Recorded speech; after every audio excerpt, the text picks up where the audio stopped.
He watched her from across the opulent dining room, a predator observing its prey. She was just a waitress, another face in the endless sea of people who served him. But tonight, something was different. Fueled by vintage scotch and the sycophantic laughter of his associates, a cruel idea sparked in his mind. He lifted his hand, beckoning her over. When she stood before his table, he didn't offer a compliment or another order. He pointed a platinum credit card at her, the gesture dripping with condescension, and said loud enough for everyone to hear, "I'll pay you $10,000 to dance for us, right now. Prove you're more than just a tray carrier." The room fell silent. But Rhys Covington had miscalculated. He thought he was buying a moment of humiliation. He had no idea he was about to ignite a fire that would burn his entire world to the ground. Ethelred's was not a restaurant. It was a statement, perched on the 65th floor of a skyscraper overlooking Central Park. Its floor-to-ceiling windows framed a glittering panorama of New York City. The air inside was thick with the scent of money, a blend of expensive perfume-aged leather, and the subtle mouth-watering aroma of truffle oil. The clinking of Christofle silverware against Bernardeau porcelain was the room's delicate heartbeat. For the patrons, it was a sanctuary of power. For the staff, it was a battlefield of quiet servitude. Catalina Petrova knew this battlefield well. For 2 years, it had been her entire world. Each night, she donned the starched, unforgiving black uniform, pulled her cascade of honey-blonde hair into a severe bun, and schooled her face into a mask of polite neutrality. She moved with an economy of motion that bordered on art, her steps silent and swift, her hands steady as she poured a 1982 Chateau Margaux or placed a plate of seared foie gras before men who wouldn't remember her name, let alone her face. Tonight, the prize jewel of Ethelred's clientele was holding court in the corner booth. Rhys Covington. The name was a headline, a brand, a force of nature. At 34, he was the CEO of Covington Global, a tech and private equity behemoth that devoured smaller companies like a shark. He was brutally handsome, with sharp, intelligent eyes, the color of slate, and a jaw that looked like it had been carved from granite. He wore a custom Tom Ford suit, as if it were a second skin, a Patek Philippe watch gleaming discreetly on his wrist. Catalina had served his table 3 times tonight. He hadn't looked at her once. He spoke in a low, confident rumble, his attention fixed on his 2 associates, Oliver Finch, and another man she didn't recognize. They were celebrating a hostile takeover, their laughter sharp and triumphant. Catalina refilled their water glasses, her presence as significant as a gust of air from the climate control system. The board folded like a cheap suit, Rhys was saying, a smirk playing on his lips. They talked about company culture and loyalty. Pathetic. Every person has a price, Oliver. You just have to find it. Oliver Finch, a man with a kinder face and weary eyes, shifted in his seat. Perhaps some things aren't for sale, Rhys. Rhys let out a short, derisive laugh. Name one. It was then that his gaze, sweeping the room with bored ownership, finally landed on Catalina as she cleared a nearby table. He watched her for a moment, his eyes narrowing. He saw the ramrod straight posture, the controlled grace in the way she bent to lift a heavy tray. To his cynical mind, it registered not as dignity, but as practiced subservience. A cruel, alcohol-fueled idea took root. He wanted to prove his point to Oliver, to the world. He lifted a manicured hand, a gesture both lazy and commanding. Waitress, Catalina's heart gave a little jump. Being singled out by a table like this was never good. She approached, her hands clasped behind her back. "Yes, sir." Reese didn't invite her closer. He made her stand at the edge of the booth, a supplicant. He leaned forward, his voice a low drawl that carried in the suddenly quieted atmosphere. He pulled out his wallet, a sleek piece of black alligator leather, and extracted a platinum card. He didn't offer it to her. He pointed it at her like a weapon. "I have a proposition for you," he began, the smirk returning. His associates stilled, watching the unfolding spectacle. "My associate here believes some people possess a dignity that can't be bought. I disagree. I say everyone has a price." He tapped the card on the table. "I'll pay you $10,000, right here, right now. All you have to do is dance for us," or a collective muffled gasp rippled through the nearby tables. Catalina felt a hot flush creep up her neck. This wasn't a request. It was a public dissection. He wanted to see her squirm, to see her grapple with her need versus her pride, and then inevitably capitulate. He wanted to prove that she, like the company he'd just acquired, was just another asset to be bought and controlled. "Sir," she whispered, her voice barely audible. "You heard me," he said louder now, enjoying the attention. "Clear a little space. Dance. Any kind of dance. Entertain us. $10,000 for 5 minutes of your time. What do you say? Is your dignity worth more than that?" Her manager, Mr. Henderson, was already moving towards them, his face a mask of panicked apology. This was a catastrophic breach of decorum. But Reese Covington was not a man you interrupted. Catalina looked at Reese's face. She saw the cold amusement in his eyes, the utter certainty that he had her pinned. He saw a waitress in a cheap uniform. He saw rent bills, student loans. He saw desperation. And he was right. She was desperate. But not for the reasons he imagined. She didn't think of her tiny shared apartment in Queens or her mountain of debt. She thought of her brother Nico. She thought of the sterile white walls of the hospital room, the quiet beep of the machines, the specialist's grave face as he discussed experimental treatments for systemic juvenile idiopathic arthritis treatments, not covered by any insurance. $10,000 wasn't rent money. It was a single dose of medication. It was 2 months of physical therapy. It was a sliver of hope. Her pride, the shield she had carried for years, felt paper-thin. It was a luxury she couldn't afford. But surrender wasn't in her nature. A different kind of fire, one she had suppressed for so long it had nearly turned to ash, began to glow in her chest. She met his gaze, and for the first time her own eyes were not neutral. They were clear, direct, and held a depth of emotion that startled him. She gave a single sharp nod. "Fine." The word hung in the air, electric. "But not here," she added, her voice suddenly clear and steady. She gestured to the small empty space near the grand piano, where the pianist had just finished his set. "There, and I'll need you to pay up front." Reese's smirk widened into a triumphant grin. He had won. He gestured to the waiter's station, and within a minute a portable credit card machine was on the table. He swiped his card, punched in the numbers, without looking, and a receipt for $10,000 spooled out.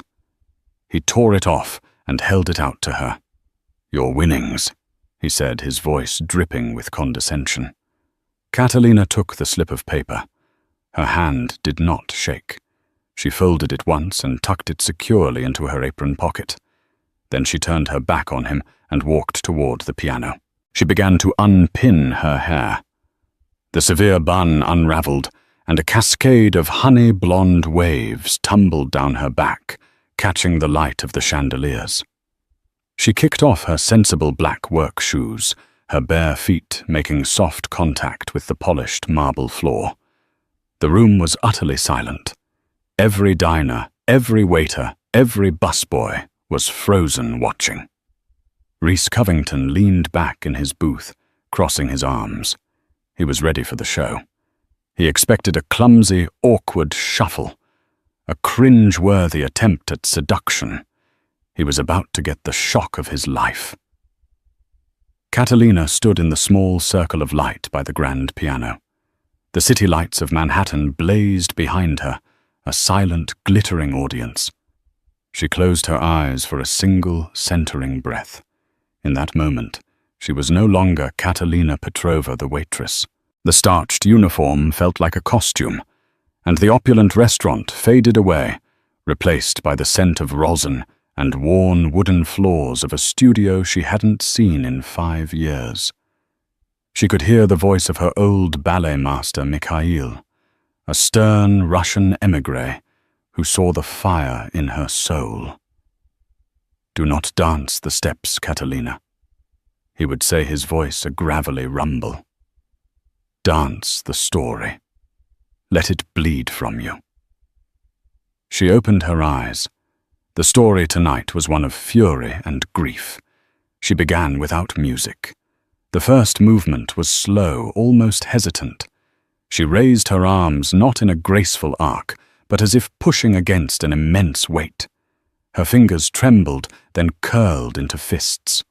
Her body contracted a silent scream of frustration that was so palpable, a woman at a nearby table put a hand to her own throat. Rhys Covington's smirk faltered. This wasn't the awkward flailing he'd anticipated. This was something else. This was control. Every muscle in her body was taut, deliberate. Then she moved. It started in her feet. A complex, percussive rhythm tapped out on the marble, a staccato beat of anger. Her body followed, erupting from its coiled tension. She launched into a series of movements that were a breathtaking, impossible fusion of classical ballet and raw, contemporary expression. There was the perfect line of an arabesque, held for a heart-stopping second, immediately shattered by a guttural, angular contraction of her torso. She spun a flurry of fouette turns, executed with a precision that would have been applauded at the Lincoln Center, but they weren't clean and pretty. They were dizzying, desperate, as if she were trying to outrun a demon. The diners were mesmerized. Phones were forgotten. Conversations died. The only sound was the whisper of her bare feet on the floor and her own ragged breathing. Oliver Finch leaned toward Rhys, his voice a stunned whisper. "Rhys, who is she?" Rhys didn't answer. He couldn't. His eyes were locked on her. He, a man who curated his life with priceless art, who could distinguish a Monet from a Manet, at 20 paces recognized the language she was speaking. It was the language of true artistry, of a talent so profound it was almost violent. He felt a strange, unsettling feeling in his chest, the feeling of being utterly, catastrophically wrong. Catalina was lost in the dance. It was a torrent of everything she had suppressed for 5 years. The grief for her parents lost in a car crash that had also shattered her brother's body. The rage at the universe for stealing her dream, forcing her to trade her point shoes for a serving tray. The fierce, desperate love for Nico that fueled every grueling shift, every sacrifice. She danced the pain of watching her own muscles atrophy while her brother fought to regain the use of his. She danced the humiliation of begging doctors for payment plans. She danced the despair of lonely nights, wondering if this was all her life would ever be. Her movements were sharp, precise, filled with a sorrow that was achingly beautiful. A grand jeté was not a leap of joy, but a frantic, desperate reach for something just out of grasp. Her arms, which had carried trays of champagne, now carved through the air, telling a story of loss and resilience. For the finale, she slowed. She sank to the floor, her body folding in on itself until she was a crumpled heap on the marble. Her shoulders shook with silent sobs. It wasn't acting. In that moment, the weight of it all came crashing down. Then slowly, painfully, she rose. One vertebra at a time, she unfurled her head, the last thing to lift. She stood tall, her back ramrod straight once more. Her face was tear-streaked, but her eyes blazed with defiance. It was a declaration. "You have not broken me." She held the final pose, chest heaving, her gaze sweeping over the stunned room until it landed directly on Rhys Covington. The silence that followed was deafening. It stretched for 10-15 seconds. It was broken by a single person. Oliver Finch, his face etched with awe, began to clap. Hesitantly at first, then with conviction. He rose to his feet. One by one, others joined him. The quiet applause grew into a thunderous, sustained, standing ovation. The patrons of Ethelred's billionaires and socialites were on their feet applauding a waitress. Rhys remained seated frozen. The applause was like white noise in his ears. He felt as though he'd been punched in the gut. He had intended to buy a spectacle of humiliation. Instead, he had paid to witness a masterpiece of raw, untamed genius. He had treated a Stradivarius like a cheap fiddle. The arrogance drained out of him, replaced by a cold, hollow shame. Catalina ignored the applause. Her eyes, still locked on Rhys, were filled with a cold, righteous fury. She held his gaze for a long moment, letting him see the full extent of his misjudgment. Then she turned, walked calmly to where she had left her shoes, and slipped them on. She wiped the tears from her face with the back of her hand, a gesture of such raw humanity, it made Rhys flinch. Without a word to anyone, without even a glance at her furious yet dumbfounded manager, she walked straight past the maitre d', through the heavy glass doors of Ethelred's, and out into the hallway, leaving a room full of applause and one utterly shattered billionaire in her wake. The receipt for $10,000 was still tucked in her apron. She hadn't earned it. She had taken it as compensation for damages. The next morning, Rhys Covington woke to a world that was subtly, yet irrevocably, altered. Usually, his mornings were a seamless ritual of efficiency, a 5 a.m. workout with his personal trainer, a glance at the pre-market reports from Asia, and a breakfast of black coffee and dry toast, while his personal assistant, a ruthlessly competent woman named Missoul, Davies briefed him on the day's schedule. But today he couldn't focus. The image of the waitress Catalina, he'd learned her name was from a panicked Mr. Henderson, was seared into his mind. Her dance played on a loop behind his eyes, the fury, the grace, the profound, gut-wrenching sorrow. It had been more honest and real than anything he had experienced in years. His world was one of contracts, algorithms, and calculated risks. It was a world of surfaces of polite lies and brutal truths hidden behind spreadsheets.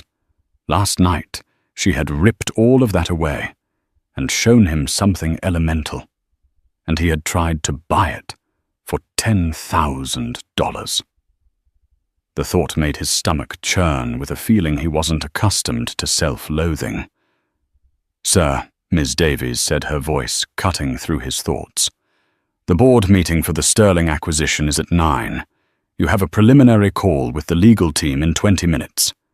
"Cancel it," Rhys said, his voice flat. "Miss Dawes." Davies blinked. Rhys Covington did not cancel. "Sir." "You heard me. Cancel the morning, all of it." He stood up, pacing his minimalist penthouse apartment, the city sprawling beneath him. "I have a new priority. I want you to find someone for me." "Of course, Mr. Covington." "Name?" "Catalina Petrova. She was a waitress at Ethelred's. As of last night, I believe she is formally employed." "Understood. Shall I have a non-disclosure agreement drafted? A severance package?" Ms. Davies assumed he was doing damage control, paying for silence. "No," Reese said sharply. "No agreements, no money. I want to know who she is. Everything. Employment history, education, family. Everything. Use whatever resources you need. Private investigators, data, analysts, I don't care. Be discreet." "Yes, sir," she said, her professional mask hiding her surprise. For the rest of the day, Reese was a ghost in his own life. He sat in his office, the chrome and glass reflecting a man he barely recognized. He stared at a priceless Jackson Pollock on his wall, a chaotic masterpiece of drips and splatters, and for the first time, it looked like a cheap imitation of the emotion Catalina had painted in the air with her body. Meanwhile, the story had already begun to leak. Not from the patrons, their circle was too small and too concerned with appearances, but from the staff. By noon, a grainy cell phone video shot by a busboy hiding behind a service station had surfaced online. It was titled "Billionaire Dares Waitress to Dance. You won't believe what happens next." The video went viral. By mid-afternoon, it had 1 million views. By evening, 10 million. News outlets picked it up. #Waitress Dance was trending. The internet, with its insatiable appetite for David and Goliath stories, had found its new heroine. They called her the Angel of Ethelred's, the firebird in an apron. Speculation was rampant. Was she a Juilliard dropout, a former Broadway star, a Russian ballerina who had fled her past? For Catalina, the viral fame was a terrifying, suffocating nightmare. She had gone straight from the restaurant to her brother's bedside at the hospital, sitting with him until the morning nurses arrived. When she finally got back to her cramped apartment, her roommate Jenna was waiting, her eyes wide, holding up her phone. "Kat, you need to see this," Jenna said, her voice trembling with excitement and fear. Catalina watched the blurry video, her stomach twisting into a knot. She saw herself a stranger on a screen, her face contorted in a mask of pain and fury. The comments were a blur of praise and pity. They saw her as an inspiration. She just felt exposed, violated. The one thing that had been truly hers, her dance, her story, was now a piece of public consumption, just as Reese Covington had intended. "I have to disappear," Catalina said, her voice shaking. She unplugged her Wi-Fi router and turned off her phone. "He can't find me." "Who the billionaire?" Jenna asked. "Kat, what he did was monstrous, but look at this. People are offering you scholarships contracts." A scout from the American Ballet Theatre left a comment. "It's charity, Jenna. It's pity because some rich monster threw money at a poor girl. That's not how I want to go back. It's not about the art anymore. It's about the spectacle." She paced their small living room, feeling like a cornered animal. The $10,000, which she had already transferred to the hospital's billing department, felt like dirty money. It was the price of her privacy. The next 2 days were a siege.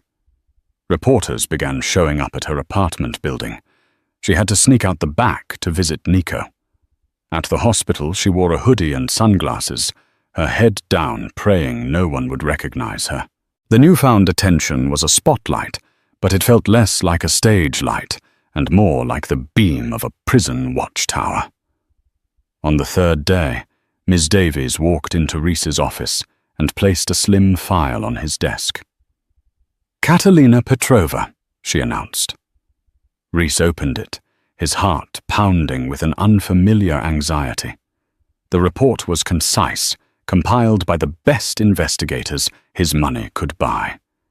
It was a life story, condensed into bullet points. Catalina Petrova, age 24. Parents Andrei and Elena Petrova. Former principal dancers with the Kyiv City Ballet. Immigrated to the US in 1999. Deceased. Motor vehicle accident, 5 years ago. Education admitted to the Joffrey Ballet School on a full scholarship at age 16. Considered a prodigy. Dropped out at age 19. Reason for withdrawal. The same accident that killed her parents left her younger brother, Nico Petrova, age 14 at the time, with severe lifelong injuries, became his legal guardian. Sibling, Nico Petrova, age 19. Currently admitted to St. Damian's Hospital for Children. Diagnosis: systemic juvenile idiopathic arthritis, severe and aggressive form. Multiple surgeries, requires ongoing expensive experimental biologic therapy. Employment history. A string of menial jobs for 5 years. Waitress, barista, coat check girl. All cash-based where possible to avoid wage garnishment from medical debt. Financials. In excess of $400,000 in medical debt. No significant assets. Reese read the report 3 times. The cold, hard facts painted a picture far more devastating than any dance. A prodigy who had sacrificed her entire future for her brother. She wasn't dancing for pride or for his dirty money. She was dancing for a life, for her brother's life. The shame he had felt before was nothing compared to the wave of revulsion that washed over him now. He hadn't just been arrogant, he had been cruel. He had taken a woman's unimaginable pain and turned it into a floor show for his own amusement. He closed the file. His usual decisiveness, his killer instinct, was gone. He didn't know what to do. Sending money would be an insult, a confirmation of her worst fears about him. An apology felt laughably inadequate, but doing nothing was impossible. "Cancel the rest of my week," he said to Ms. Davies, his voice hoarse, "and get me everything there is to know about St. Damian's Hospital and this experimental therapy." He was no longer just searching for a woman. He was searching for a way to reckon with the man he had become. Finding Catalina's apartment was easy for a man with Reese's resources. Approaching it was one of the hardest things he had ever done. He swapped his tailored suit for dark jeans and a simple grey cashmere sweater, trying to appear less like a corporate raider and more like a human being. He drove himself, leaving his chauffeur and his Bentley behind, and parked his unremarkable black Audi down the street from her walk-up in Astoria, Queens. The building was old. The brick facade weathered the fire escapes, zigzagging across its face like iron scars. It was a different universe from his glass tower on Park Avenue. He stood on the sidewalk for a full 10 minutes, watching people come and go, trying to find the right words. There were none. He finally buzzed her apartment, 4B. There was no answer. He tried again. Nothing. Just as he was about to give up, the main door opened, and a young woman with bright pink hair and a nose ring came out. It was Jenna on her way to work. She recognized him instantly from the news, and her eyes widened in a mixture of fear and hostility. "You," she breathed, planting her feet firmly in the doorway. "You have a lot of nerve coming here." "I need to speak with her," Reese said, his voice quiet. "Please, it's important. So you can throw more money at her. Humiliate her some more." Jenna shot back, her voice dripping with protective venom. She's not here, and if she was, she wouldn't wanted to see you. You turned her life into a circus. Reporters are camped out down the block. Do you have any idea what you've done?" Reese had the grace to look ashamed.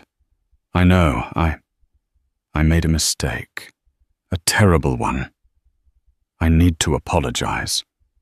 "An apology isn't going to fix this," Jenna said, but his visible contrition had softened her stance slightly.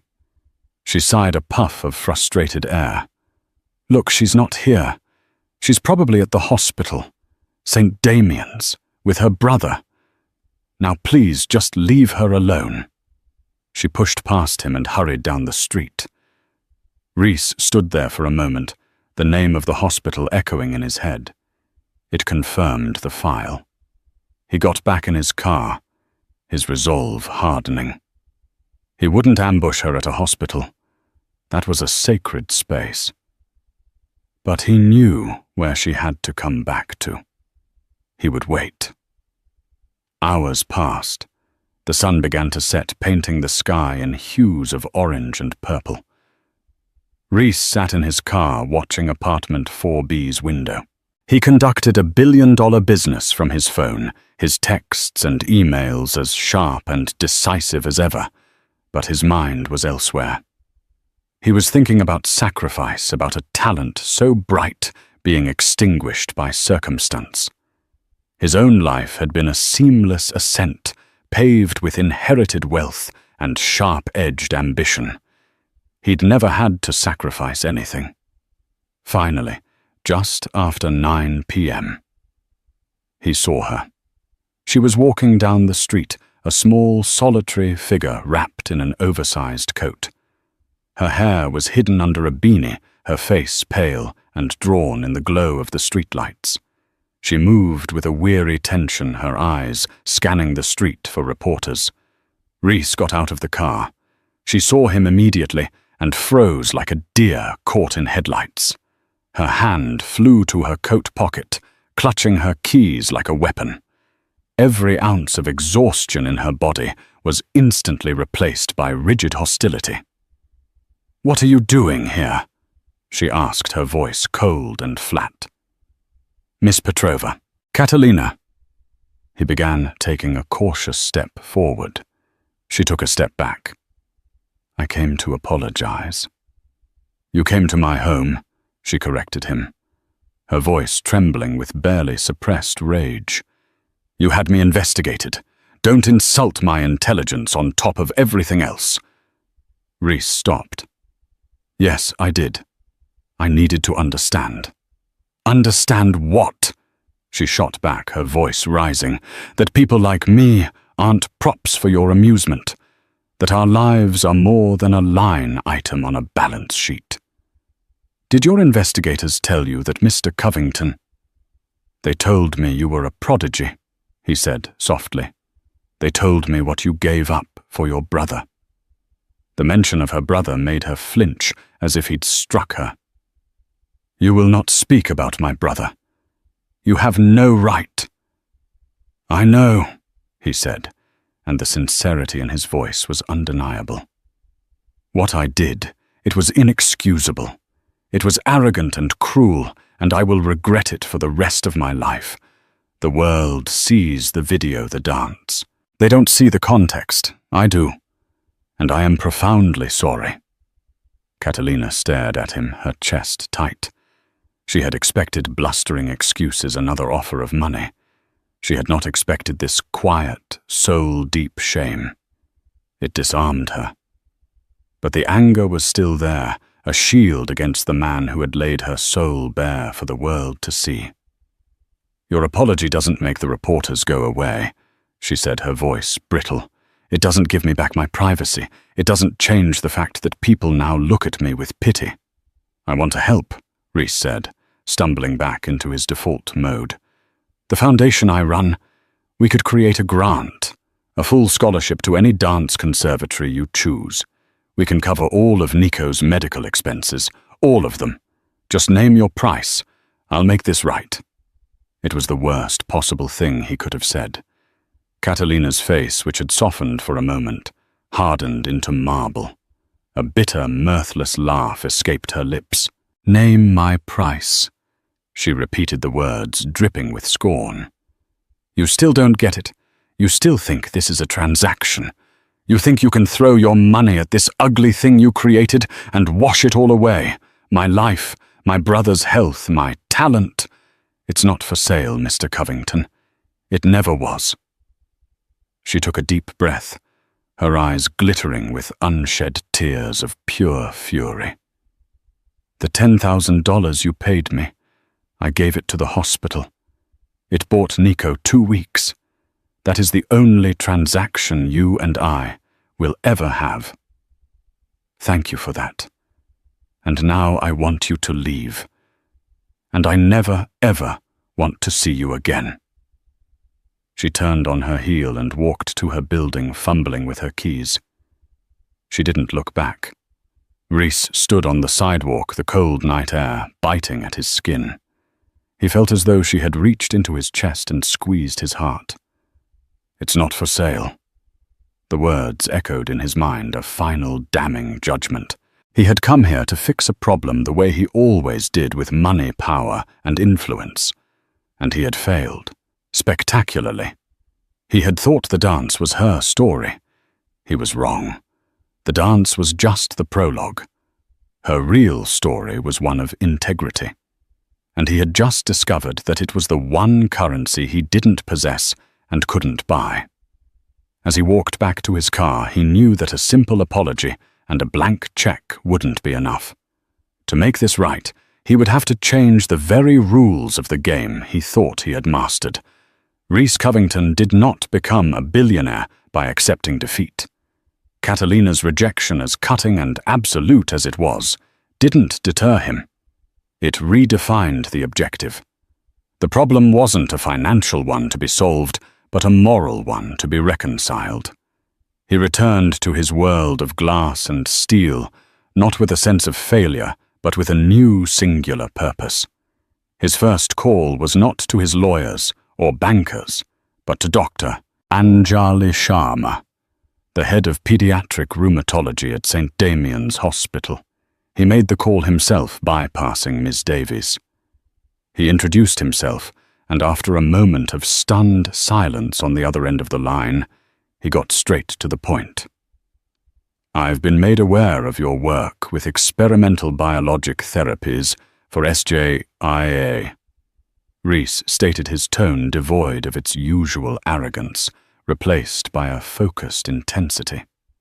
"Specifically, for a patient named Nico Petrova." Dr. Sharma was cautious. "Patient information is confidential, Mr. Covington." "I'm not asking for information.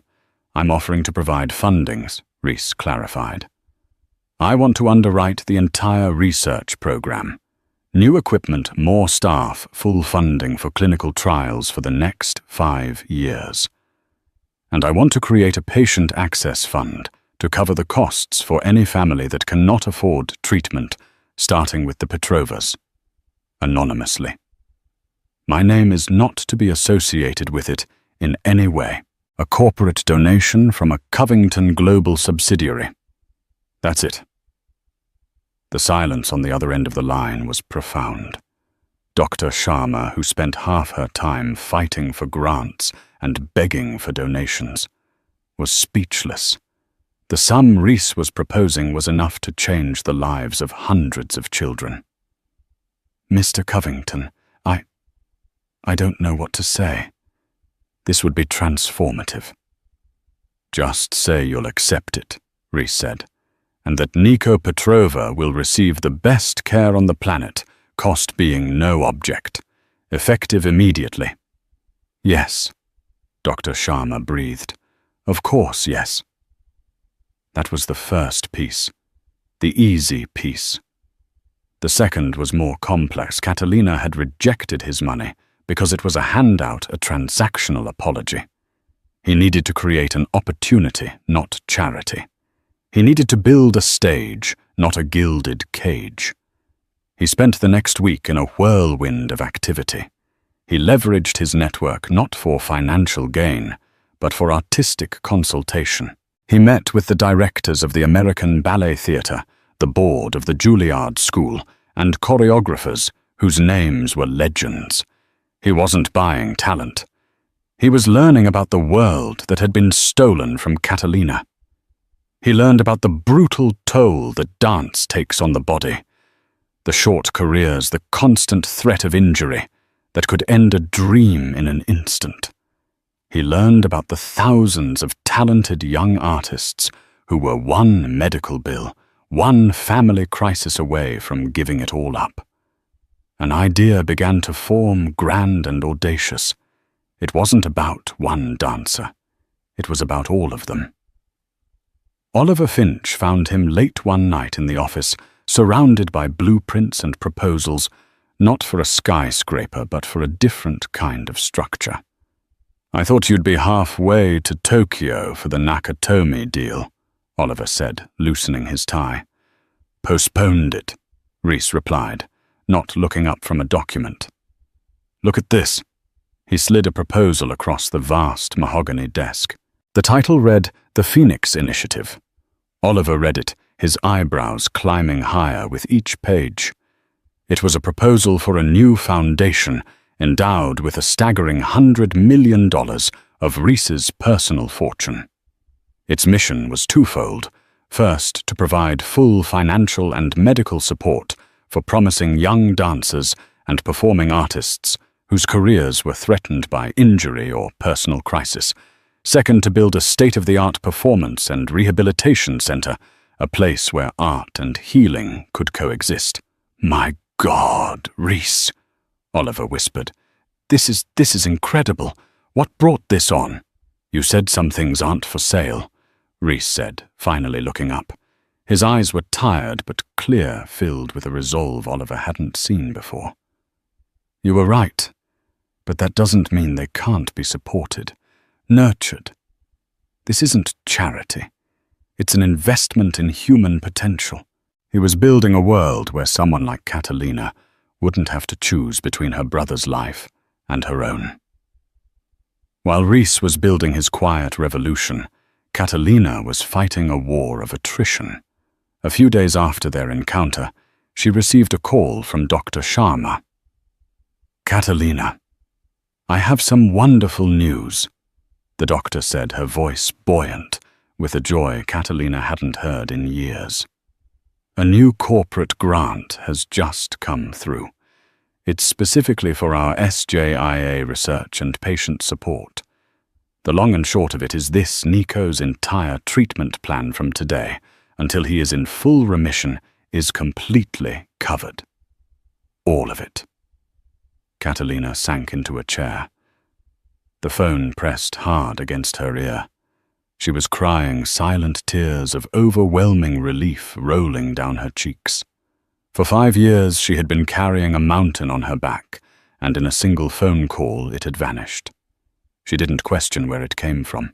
In a city of immense wealth, anonymous corporate philanthropy wasn't unheard of. She accepted it as a miracle, a long overdue moment of grace from a universe that had been relentlessly cruel. The weight of financial desperation lifted, but the weight of her squandered talent remained. The viral video had died down, but its ghost lingered. She'd had offers, of course, from dance companies and choreographers, but they all felt tainted by the spectacle. They saw the story, not the artist. She ignored them all. But something had shifted in her. With Nico's future secure, a tiny, fragile seed of her own future began to germinate in the barren soil of her life. She started waking up at 5 a.m. before Jenna was awake and clearing the small space in their living room. She would stretch, feeling the familiar pull and ache in muscles long dormant. She moved through the classical positions, her body remembering the language her mind had tried to forget. It was clumsy at first. Her balance was off, her endurance gone. But the muscle memory was there, buried deep. Each day, she reclaimed a small piece of herself. One afternoon, a new player entered the game. Reese was in a meeting reviewing the shortlist for the Phoenix Initiative's executive director when his phone buzzed. It was a name from the file he'd had compiled on Catalina. Bianca Dubois. Bianca had been Catalina's chief rival at the Joffrey School. The report had described her as intensely competitive and noted several instances of professional jealousy. She was now a rising soloist with a prestigious contemporary dance company in New York.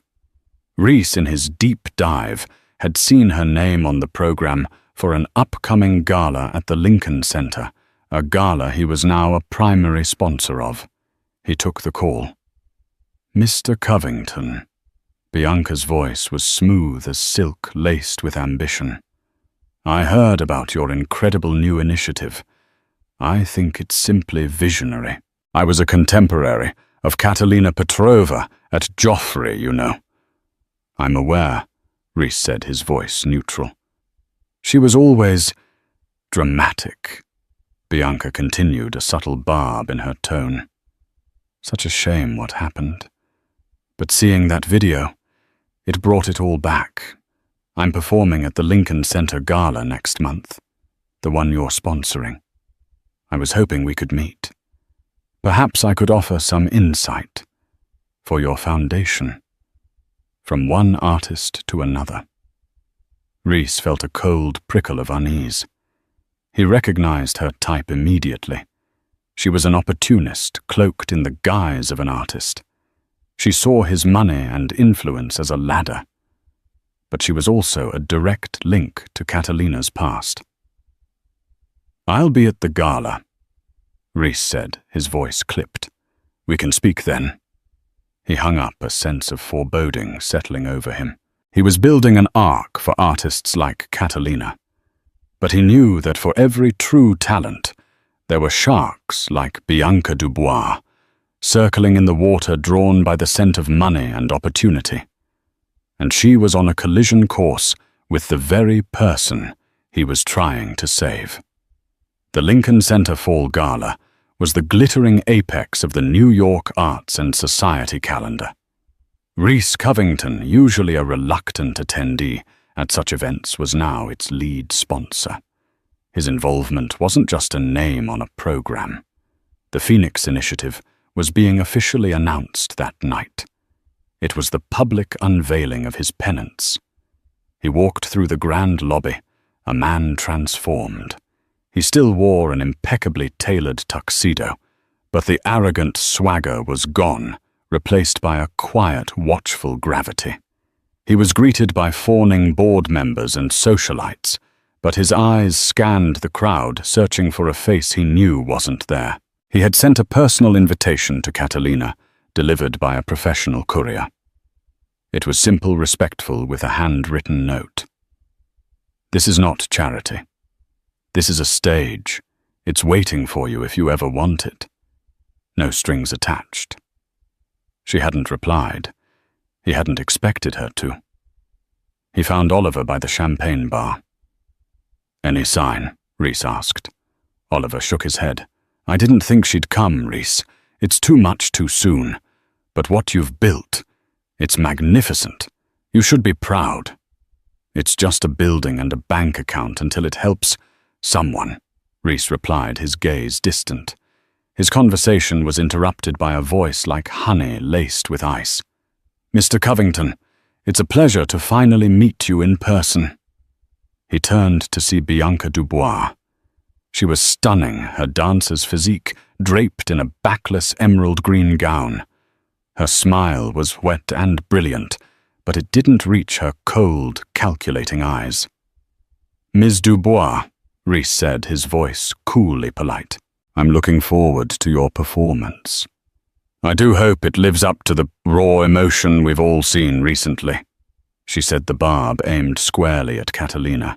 "It's amazing what goes viral these days. Some of us spend decades perfecting our craft.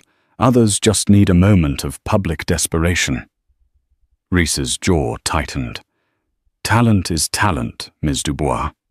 The public has a way of recognizing the real thing." Bianca's smile faltered for a fraction of a second. She quickly recovered. Of course, it's just... I knew Kat. I know her story. I worry she's being taken advantage of. Her emotional state is so fragile. It would be a tragedy if her little moment of fame ended up hurting her more. It was a masterful performance of feigned concern designed to plant seeds of doubt. Reese saw right through it. This woman wasn't worried about Catalina. She was terrified of her. Terrified that the raw, untrained genius of her old rival could eclipse her own polished technical skill. I appreciate your concern, Reese said, his voice leaving no room for argument. Now, if you'll excuse me, I have to speak with the director. He turned and walked away, leaving Bianca fuming behind her perfect smile. Backstage, the atmosphere was electric with controlled chaos. Dancers stretched, stagehands scurried, and the air hummed with nervous energy. Bianca stood in the wings waiting for her cue. Her piece was the highlight of the second act. But her mind wasn't on her choreography. It was on Reese Covington's dismissive tone, on the whispers about the Phoenix Initiative, on the ghost of Catalina Petrova, that seemed to haunt this entire evening. She had spent 5 years clawing her way to the top, relishing the fact that her greatest rival had vanished. Now that rival was the most talked about dancer in the world, all because of one clumsy emotional outburst in a restaurant. The injustice of it burned in her gut. Just then her phone buzzed. It was a text from a journalist she kept on a short leash, a gossip columnist at a tabloid. Anything on the mystery Waitress? The buzz is she's here tonight. An idea venomous and brilliant sparked in Bianca's mind. She typed a quick reply. Source says Covington brought her, making a scene, trying to leverage her 15 minutes of fame. She's emotionally unstable. He's taking advantage. It was a lie, but a plausible one. It painted Reese as a predator and Catalina as a pathetic, unstable victim. It cheapened her talent, reducing it to a side effect of a breakdown. It was perfect. She hit send, a cruel smile gracing her lips. The story would be online before her performance was even over. Meanwhile, across town, Catalina was not at the gala. She was in a small rented dance studio in Brooklyn, the kind with scuffed floors and mirrors that had seen better days. It was the first time she had set foot in a proper studio in 5 years. The $100 for a 2-hour rental felt like an indulgence, but one her soul desperately needed.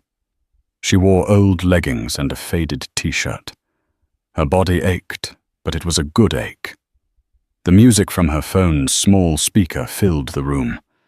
It wasn't a grand symphony, but a simple melancholic piece for cello. And she danced. She wasn't dancing for an audience or for a billionaire's dare. She was dancing for herself. She was rediscovering her own lines, testing her strength, finding her balance. The movements weren't filled with the raw rage of that night at Ethelred's. They were quieter, more questioning. It was a dance of healing, of piecing together the broken parts of herself. Reese's invitation was on the bench next to her water bottle. She had read his handwritten note 100 times. A stage. It's waiting for you. A part of her was tempted, but a bigger part was terrified. She wasn't ready to step into his world, a world that included people like Bianca Dubois. She remembered Bianca's casual cruelty, her accidental trips in the hallway, the whispers she would start in the dressing room. As she finished a combination, she checked her phone for the time. A news alert popped up on her screen. The headline made her blood run cold. Billionaire sponsor Reese Covington attempts to push Waitress dancer into spotlight at Lincoln Center Gala.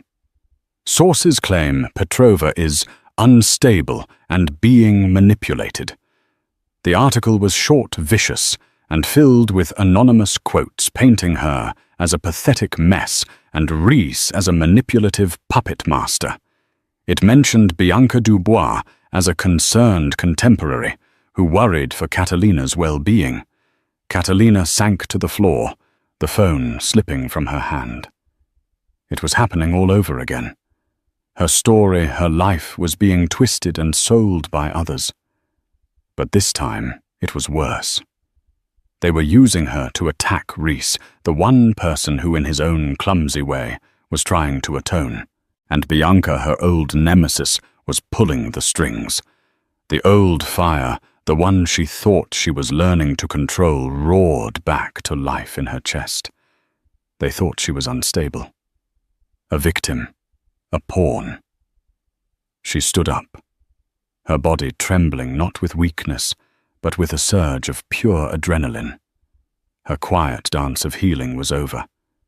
She grabbed her bag, her coat, and Reese's invitation. She wasn't going to hide anymore. She wasn't going to let them write her story for her. Bianca Dubois wanted a ghost. She was about to get one. Catalina Petrova was going to the gala. Catalina was in a small rented Brooklyn studio when the world intruded. In a moment of rest, wiping sweat from her brow, she glanced at her phone. A news alert lit up the screen. The headline, "A poisoned dart, billionaire sponsor. Reese Covington attempts to push waitress dancer into spotlight." Sources claim Petrova is unstable and being manipulated. The article was riddled with quotes from a concerned contemporary, Bianca Dubois. The words unstable and manipulated struck Catalina like a physical blow. Bianca's venom reached across the years, attempting to poison her comeback, twisting her art into a symptom of a breakdown. The quiet healing dance she had been practicing died in her heart, replaced by a clarifying, cold rage. They thought she was a pawn. A victim. She grabbed her coat and Reese's crumpled invitation. She wasn't going to hide from their lies. She was going to burn them down with the truth. She arrived at the Lincoln Center, like a force of nature, her street clothes a stark rebellion against the finery of the gala. The name Catalina Petrova was all she needed to get past security and be rushed backstage where she found Reese in the midst of a crisis meeting. He looked up, and the shock on his face was quickly replaced by awe. "I saw the article," she said, her voice devoid of fear. "It's a lie. You offered me a stage. I'm here to use it."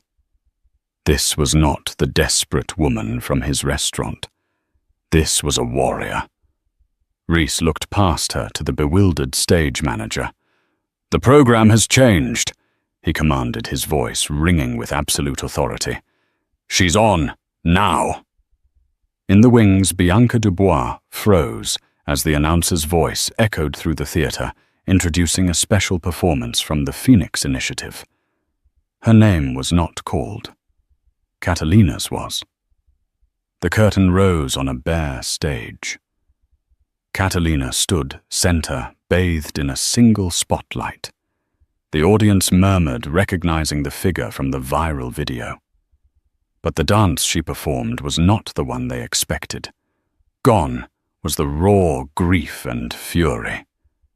In its place was breathtaking control power and precision. Every movement was a direct, elegant refutation of Bianca's slander. An arabesque held with impossible strength declared her stability. A series of flawless, powerful turns mocked the idea she could be manipulated. She was not dancing her pain. She was demonstrating her mastery. She ended not in a crumpled heap of sorrow, but in a pose of unshakable strength, chin lifted, her gaze sweeping across the theater. The silence that followed was heavy with shock before the entire building erupted in a tidal wave of applause. It was a standing ovation, not of pity, but of profound respect for a true artist. As she walked off stage, she passed Bianca, who stood ashen-faced, a ghost at a feast. Catalina didn't even look at her. Her victory was so complete, her rival was no longer relevant. She found Rhys waiting in the shadows. The vast, complicated space between them, filled with money, shame, and power, had finally vanished. All that was left was two people who had seen each other's true character. "Thank you," she said simply, "for the stage." "Thank you," he replied, his voice filled with an emotion she now understood was respect. "For showing them all who you are." He didn't offer her a contract or a check. He offered her something more. The Phoenix Initiative needs an artistic director. Someone who understands what it means to fight. Someone who can build a stage for others. He held out his hand. It wasn't an offer of charity, but of partnership. She looked at his hand, then into his eyes, and saw not a billionaire, but a man who had finally learned the value of things that can't be bought. She placed her hand in his. A new dance was just beginning. The story of Catalina Petrova and Rhys Covington isn't just about a dance. It's a powerful reminder that there is a story behind every face we see, a hidden talent waiting in the most unexpected places. It shows us that true strength isn't about the money in your bank account, but the fear in your soul. Catalina's journey teaches us that even when the world tries to write your story for you, you always have the power to step onto the stage and dance your own truth. It's a testament to second chances, the humbling power of empathy, and the fact that it's never too late to right a wrong. If this story of resilience and redemption moved you, please help us share it with the world. Hit that like button to show your support. Share this video with someone who needs a reminder of their own inner strength, and don't forget to subscribe to our channel for more unforgettable stories that challenge our perspectives. What part of Catalina's journey resonated with you the most? Let us know in the comments below. Thank you for watching.